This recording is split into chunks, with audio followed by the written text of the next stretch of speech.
بسم الله الرحمن الرحيم والصلاة والسلام على سيد الأولين والآخرين ورحمة الله للعالمين سيدنا محمد وعلى آله وصحبه أجمعين. All the praise and all the glory is due to Allah. And I bear witness that there is no God but Allah and that Muhammad is his last prophet and messenger. May the blessings and peace of Allah be upon our Prophet Muhammad, his family and his companions, and those who followed his path up to the day of the judgment. May Allah reward him the best reward of a messenger for his nation, and for a preacher to those who were guided by him. My dear respected brothers and sisters, Assalamu alaikum wa rahmatullahi wa barakatuh. Welcome back to a new session of knowledge on the hadith or the prophetic traditions of Umdat al-Ahkam, the essence of legal rulings. The hadith is available in English, and I need to emphasize that most of the seekers of knowledge memorize, and the beginners of knowledge memorize all those hadith because they combine all the branches of fiqh, all the branches of Islamic law. It is very important to know the dalil, to know the proof from which the scholars elicited the legal rulings. This is very important. And this is a methodology of understanding fiqh which is applied in the Muslim world. Today's hadith is called the hadith of fitrah. Fitrah means natural, innate, instinct. And we are going to explain its meaning. But let us read the hadith in Arabic and its translation in English first. عن أبي هريرة رضي الله عنه قال: سمعت رسول الله صلى الله عليه وسلم يقول: الفطرة خمس: الختان والاستحداد وقص الشارب وتقليم الأظافر ونتف الإبط. On the authority of Abu Hurairah, may Allah be pleased with him, who said, I heard the Messenger of Allah, blessings and peace of Allah be upon him, saying, 5 practices are characteristics of fitrah, of the natural innate. These are circumcision, number 2, shaving the public hair, number 3, cutting the mustaches short, number 4, clipping the nails, number 5, depilating the hair of the armpit. It includes a lot of issues and a lot of legal rulings, this hadith. Let us first explain the meaning of fitrah. Fitrah, according to the literal meaning, it is the natural innate. This is the way how Allah subhanahu wa ta'ala created people. These are things which does not need a law, does not need a discipline. People know by their nature. And fitrah also is called for al-Islam, the religion of Allah. According to the authentic hadith of the Prophet sallallahu alaihi wasallam, which he said, كل مولود يولد على الفطرة. Every newborn is born as on fitrah, on Islam, as a Muslim, and then his father and his mother turn him away to Christianity, to Judaism, to any other religion. So every newborn is a Muslim by its natural innate. Al-Fitrah also is called for the original form and creation of Allah subhanahu wa ta'ala. So Allah created the nose in the appropriate form. This is fitrah.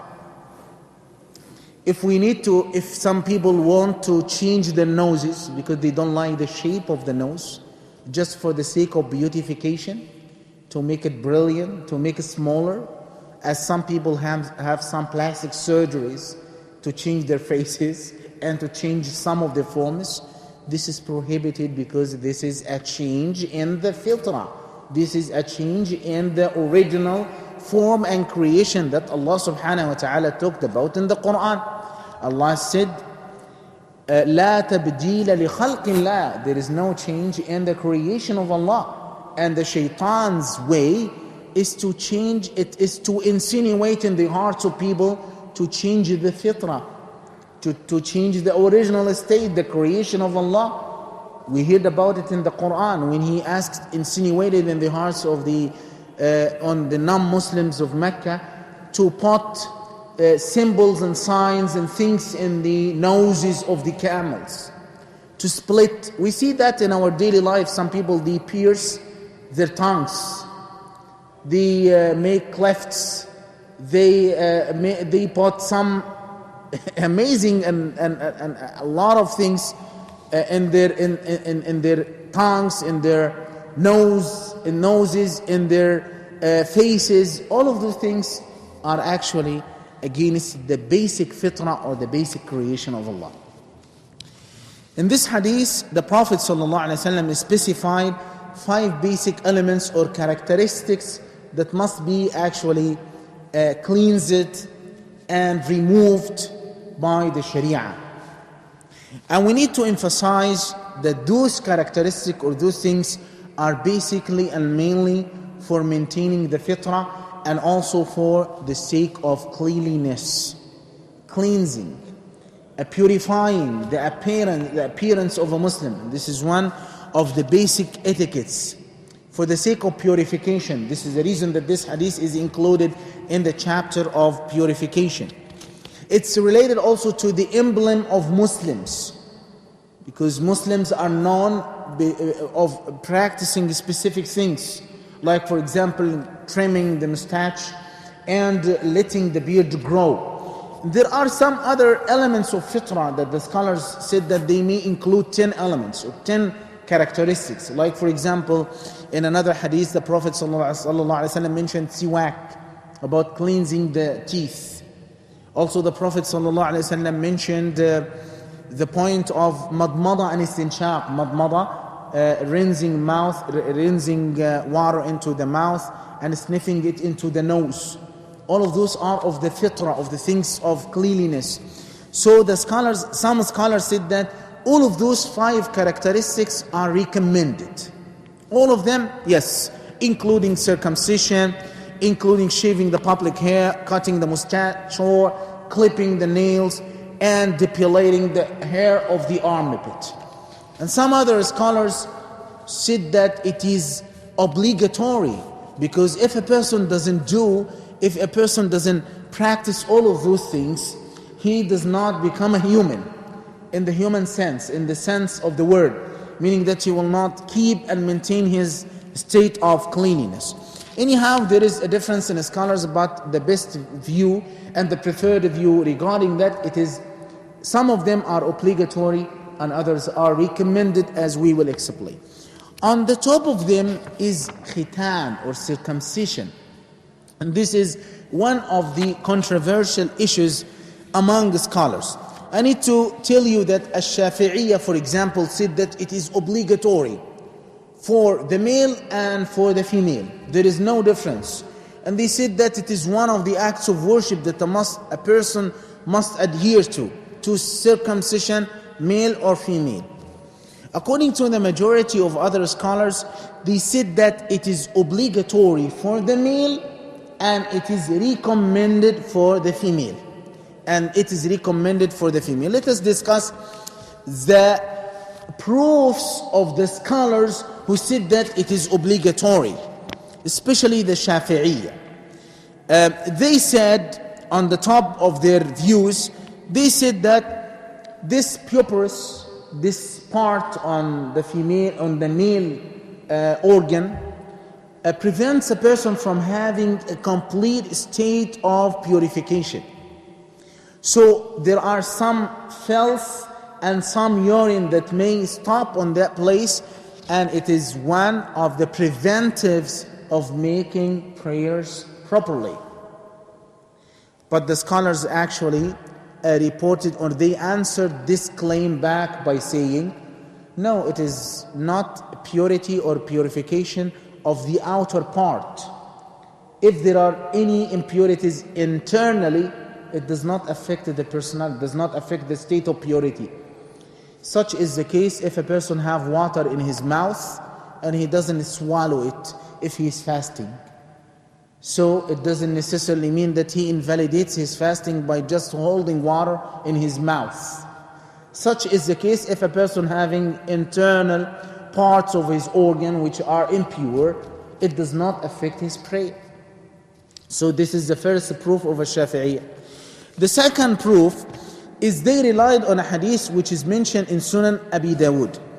And this hadith was issued to Kulayb, the grandfather of Uthaym ibn Kathir.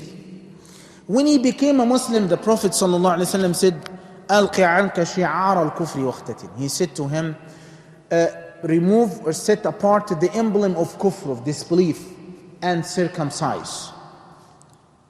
But the scholars also answered this hadith back by two things. Number one, they said circumcision is not an emblem of Islam, is not a sign of Islam. How did you know that? Yes, there is another authentic hadith which is mentioned in Sahih al-Bukhari. The hadith, the long hadith of Hercules. When Abu Sufyan was talking to Hercules and he asked him about a couple of issues about the Prophet Muhammad sallallahu alaihi wasallam. And one of the things, the monks and the nuns around Hercules informed him that a star appeared in the sky, and he asked him to pick up the people who practice circumcision, and he found only two groups of people on the face of the earth. You know whom? The Arabs and also the Jews. So the Jews and some Christians, they actually practice circumcision. There is no problem. So the scholar said that this is not an emblem of Islam. Circumcision is not an emblem of Islam. So whoever accepts Islam is not necessarily for him to circumcise. Why? Because the Prophet ﷺ did not ask all the Sahaba who accepted Islam to circumcise. And he did not inquire about this issue.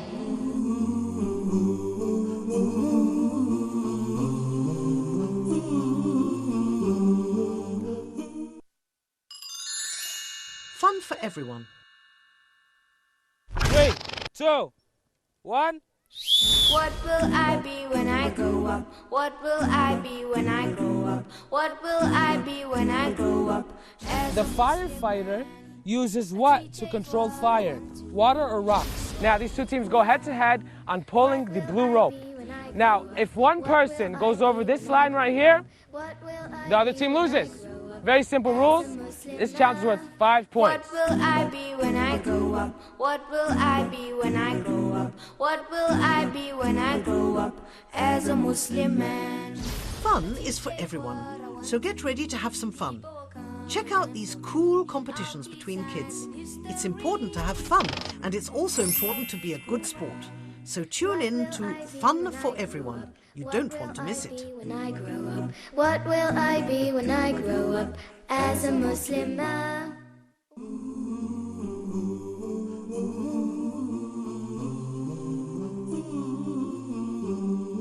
Anyhow, they also said that this hadith is weak because it has a weak narrator. So we cannot rely on this hadith in this case to make it obligatory. Okay, Shafi'iyya also returned it back to us and said, okay, listen, it is a matter of exposing a part of the body which must be covered. This is the awra. And the awra must be covered. So if it is uncovered, it must be uncovered for something which is obligatory, something which is essential and necessary. The scholars defended themselves back to the Shafi'iyya and said, no, listen, sometimes we may act upon a recommended action, although it may conflict with an obligatory act. How? Give me an example. Yes, when we enter the masjid on Friday, you are supposed to listen to the speech, to the khutbah of the sheikh, of the preacher. But the Prophet ﷺ commanded the man to stand up and to make two raka'ats for saluting the masjid, saluting Allah subhanahu wa ta'ala on entering the masjid. So those 2 raka'ats, undoubtedly they are recommended. They are recommended, they are not obligatory. Number 2, listening to the khutbah is obligatory. So sacrificing an obligatory for acting on a recommended act is tolerable in the Sharia in some exceptional cases. So this is the third view of a Shafi'iyya, to cut it apart and to not to regard it as obligatory. Okay, they returned us back by saying, okay, this is a cutting a piece of the body, and this cutting a piece of the body should not be done at all, because the whole body of a Muslim is protected by the Sharia, except if it commits a crime. Like, for example, prove that he committed theft. In this case, the hand must be cut. So, in this case, it is cutting a piece, and cutting a piece from the body makes that the reason for cutting it is necessity, something essential. But the scholars refer to them back by saying it is not necessary that it is cut for this reason. It may be cut for something which is recommended. Sometimes Islam even allowed piercing the ears for the little boy. How did we know that piercing the ears is permissible? Yes, because the Prophet ﷺ allowed wearing the ear rings for the female, and wearing an earring means that it will be pierced to have a hole to put that earring in it, and the Prophet ﷺ tolerated it. And it is something which is for beautification, it's not essential, so they allowed it. This is the reason that the scholars defend. Anyhow, on conclusion, the scholars, or the Shafi'i especially, and Ibn Hajar al-Asqalani explained elaborate discussion of this issue, they did not reach a conclusion about either it is obligatory or not, except there is only one proof which made it obligatory. This proof is the hadith of Ibn Abbas, or the ayah in which Allah subhanahu wa ta'ala says, ثُمَّ أَوْحَيْنَا إِلَيْكَ أَنِ اتَّبِعْ مِلَّةَ إِبْرَاهِيمَ حَنِيفًا. And we reveal to you, O Muhammad, that you must follow the millah, the religion of Ibrahim alayhi salam. Ibn Abbas explained, and Ibn Abbas is the interpreter of the Quran, he explained it by saying the millah of Ibrahim includes the characteristics of the natural innate, of the fitrah. And one of them khitan, because Ibrahim alayhi salam circumcised when he was old in age. He was 83 years and he practiced it. But the scholars also returned it back and said, we may be actually commanded to follow the religion of Ibrahim in the basic principles of Tawheed, but not on the details, the practices. And furthermore, it may be obligatory for Ibrahim, but it's not obligatory for all of us. Anyhow, making it definitely obligatory for both male and female is not actually tolerable, and it's not accepted by some of the scholars. Anyhow, this is about the male and the female. Some scholars also said that the female is recommended. And this is, in my perspective, that it is the safest way to say that circumcision is recommended. What is the reason of saying that? It is recommended because we have a lot of practices, and on the top of them, this hadith, the hadith that we have under discussion. But somebody may face me by saying, but circumcision for the female cannot be accepted because it is a mutilation and it is barbaric. It is something which is excessive, and the Sharia does not allow this. I can answer him back by saying that there are 3 types of female circumcision, and we need to emphasize on that. The first type, it involves the removal or splitting of the clitoral hood. There is a part on the vagina of the woman on the top of the place for urination, which is called the clitoral hood. The one type of circumcision is to remove or to split it. This is a way which is practiced among some tribes and some people. I'm not talking about it Islamically. I'm talking about the 3 types, the basic types of circumcision, basically and generally and medically. The second type, it involves a partial or a total removal of the external part of the clitoris of the female. And sometimes also the labia minora. It is a removal of the clitoris of the female. Number 3, the third type, this is called the barbaric and the pharaonic, because it was practiced among the old Egyptians, the ancient Egyptians. They practiced it before Islam. And it consists actually of what the scholars said, that it is a removal of the labia minora and cutting of the labia majora. And sometimes it includes removing a greater part of the vagina and closing it and leaving a hole for the menstruation and a hole for the urination. In Islam, it does not include all of those practices, and we need to emphasize that. In Islam, it does not include splitting of the hood or removal of the hood. It does not include removal of the greater part of the vagina. This is not the Islamic way according to the majority, the massive majority of the scholars. According to An-Nawawi, the Shafi'i scholar who is very well known, he said that it includes, according to them, it is restricted to cutting a part of the clitoral hood, a very little part of the clitoral hood. And this affects sometimes, and the reason of this, it is because it entertains, and this is a way of having an intimate relation. Because in some cases of the female or some of the women, it becomes something harmful, something hated by the husband. That's why, and sometimes it becomes greater in its shape and its part, and this is the reason that Islam recommended that it should be, a part of it should be removed. This is the reason that the Prophet ﷺ said, أَنْظَرُ لِلْوَجْهِ, it is better for the husband.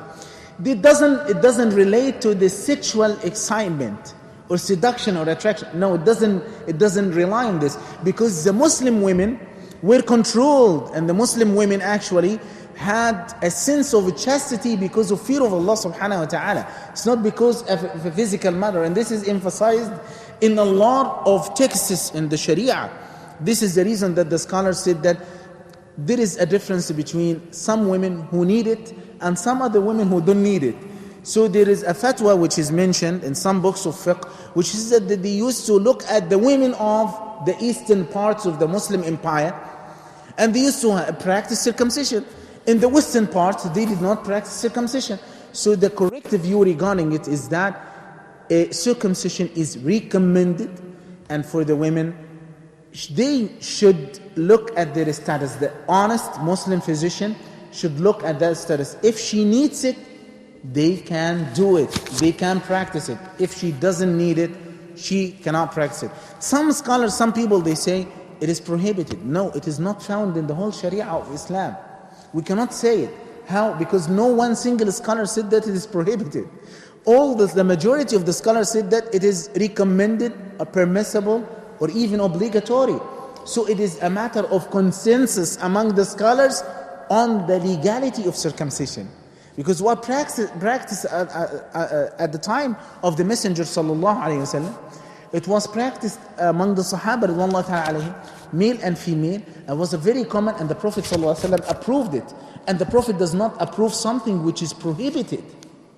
And this is a very well known. We can say that if there is a great harm that may be anticipated or inflicted on the female, so it may be prohibited in this case. But we cannot say that generally it is prohibited, because it's something legal and something which is recorded in the Sharia of Islam.